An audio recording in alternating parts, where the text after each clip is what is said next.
जय श्री श्याम दोस्तों। आस्तिक कहानियों में आपका स्वागत है। माघ महत्तम का तीसरा अध्याय। तब राजा दिलीप कहने लगे कि महाराज, ये पर्वत कितना ऊंचा और कितना लंबा चौड़ा है। तब वशिष्ठ जी कहने लगे कि 36 योजन ऊंचा, ऊपर चोटी में 10 योजन चौड़ा और नीचे 16 योजन चौड़ा है, जो हरी चंदन, आम, मदार, देवदार और अर्जुन के वृक्षों से सुशोभित है।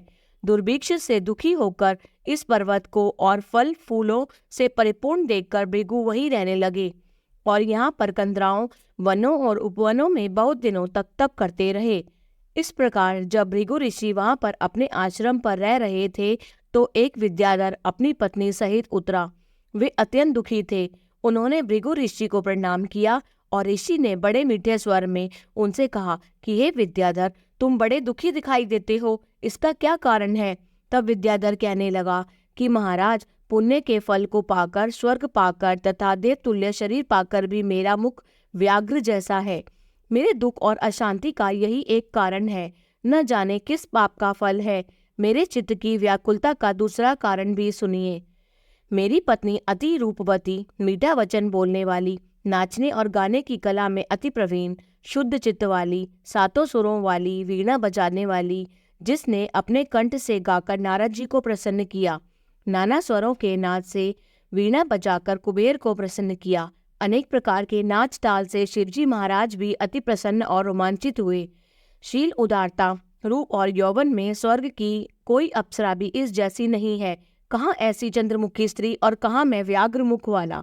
यही चिंता सदैव मेरे हृदय को जलाती है। विद्याधर के ऐसे वचन सुनकर तीनों लोकों की भूत, भविष्य और वर्तमान की बात जानने वाले तथा दिव्य दृष्टि वाले ऋषि कहने लगे कि हे विद्याधर, कर्म के विचित्र फलों को प्राप्त होकर ज्ञानी पुरुष भी मोह को प्राप्त हो जाते हैं। मक्खी के पैर जितना विष भी प्राण लेने वाला हो जाता है। छोटे छोटे पापों का फल भी अत्यंत दुखदायी हो जाता है।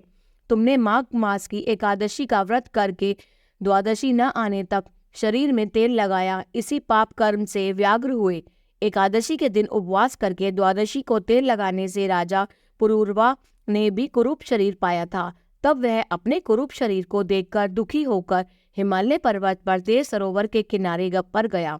प्रीतिपूर्वक शुद्ध स्नान पर कुशा के आसन पर बैठकर भगवान कमल नेत्र, शंख, चक्र, गदा, पद्म के धारण करने वाले पीताम्बर पहने, वन माला धारण किए हुए विष्णु का चिंतन करते राजा पुरूरवा ने 3 मास तक निराहार रहकर भगवान का चिंतन किया। इस प्रकार 7 जन्मों में प्रसन्न होने वाले भगवान राजा के 3 महीने के तप से ही अति प्रसन्न हो गए और माघ की शुक्ल पक्ष की एकादशी को प्रसन्न होकर भगवान ने अपने शंख के जल से राजा को पवित्र किया। भगवान ने उसके तेल लगाने की बात याद दिलाकर सुंदर देवताओं का स्वरूप दिया, जिसको देखकर उर्वशी भी उसको चाहने लगी और राजा कृतकृत्य होकर अपनी पुरी को चला गया।